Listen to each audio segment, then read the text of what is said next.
এক ছিল সবুজে ঘেরা ছোট্ট এক গ্রাম। গ্রামের পাশে ছিল নীল জল ভরা এক বড় পুকুর। পুকুরের ধারে থাকত এক দুষ্টু কিন্তু কৌতূহলী বিড়াল। তার নাম ছিল মিনি। মিনি খুব চঞ্চল। সারাদিন এদিক সেদিক ঘোরে, ল্যাজ নাচায়, আর নতুন কিছু দেখলেই চোখ বড় বড় করে তাকায়।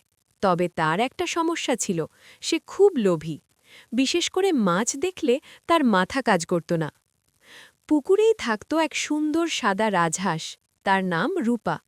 রূপা ছিল শান্ত, বুদ্ধিমতী আর একটু গম্ভীর স্বভাবের। সে পানিতে ভেসে বেড়াত আর মাঝে মাঝে নিজের দিকে তাকাত আর ভাবত, আহা, আমি কত সুন্দর। আর পুকুরের গভীরে থাকত ছোট্ট এক মাছ, তার নাম ছিল টুকটুকি। টুকটুকি খুব দ্রুত সাঁতার কাটতে পারত। সে হাসি খুশি, কিন্তু ভয় পেলে লুকিয়ে পড়ত শাপলার পাতার নিচে। একদিন সকালে মিনি পুকুরের ধারে এসে বসে আছে। তার পেট খালি। সে ভাবছে, আজ একটা বড় মাছ ধরতেই হবে। হঠাৎ সে পানির ভেতর চকচকে কিছু দেখতে পেল। সেটা টুকটুকি। মিনির চোখ চকচক করে উঠল। সে ধীরে ধীরে পা টিপে টিপে পানির কাছে গেল। ঠিক তখনই রূপা ভেসে এসে বলল, এই মিনি, কি করছ? মিনি চমকে উঠল। কিছু না, আমি শুধু পানিতে নিজের মুখ দেখছি। রূপা চোখ সরু করে বলল, তোমার মুখ তো পানিতে নয়, মাছের দিকে তাকিয়ে আছে। টুকটুকি সব শুনছিল। সে ভয়ে দ্রুত সাঁতার কেটে দূরে চলে গেল। মিনি বুঝল, এভাবে মাছ ধরা যাবে না। রূপা সবসময় পাহারা দেয়, তাই সে একটা বুদ্ধি বের করল। সে রূপার কাছে গিয়ে মিষ্টি গলায় বলল, রূপা, আমরা তো একই পুকুরে থাকি, বন্ধু হলে কেমন হয়? রূপা অবাক, বন্ধু? হঠাৎ কেন? হ্যাঁ, আমি এখন আর মাছ খাই না, আমি ডায়েটে আছি, মিনি গম্ভীর মুখে বলল। রূপা একটু সন্দেহ করলেও ভাবল, হয়তো সত্যি বদলেছে। সে বলল, ঠিক আছে, তবে মনে রেখো, বন্ধুত্ব মানে বিশ্বাস। মিনি মাথা নেড়ে বলল, অবশ্যই।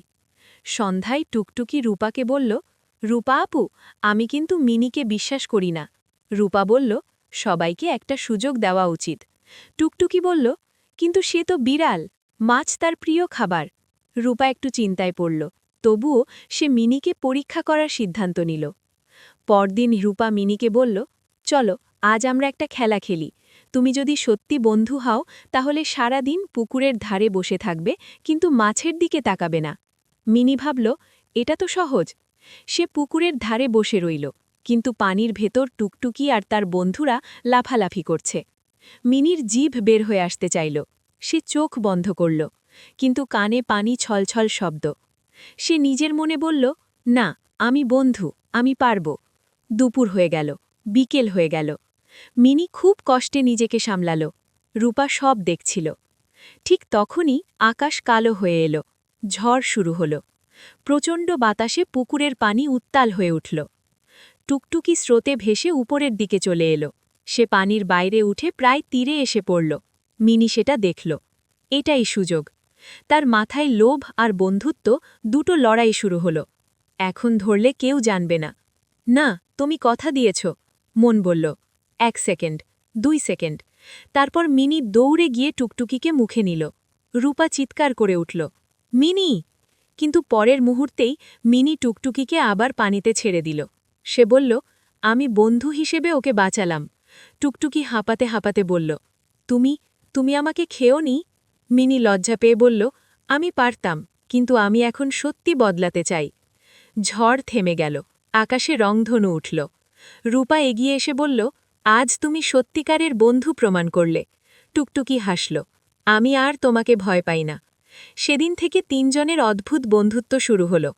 মিনি মাছ না খেয়ে দুধ আর ভাত খেত, মাঝে মাঝে শাপলার পাতায় বসে গল্প করত। রূপা সাঁতার শেখাত মিনিকে, যদিও মিনি পানিতে নামলেই ম্যাও ম্যাও করে চিৎকার করত। টুকটুকি পানির নিচ থেকে মজার খবর দিত, আজ কাঁকড়া কাকা আবার কাদায় পিছলে পড়েছে। তিনজন হেসে গড়াগড়ি খেত। এই গল্প থেকে আমরা যা শিখলাম, লোভ আমাদের ভুল পথে নিয়ে যেতে পারে, কিন্তু সঠিক সিদ্ধান্ত নিলে আমরা বদলাতে পারি। আর সত্যিকারের বন্ধুত্ব বিশ্বাস আর ত্যাগের ওপর দাঁড়িয়ে থাকে।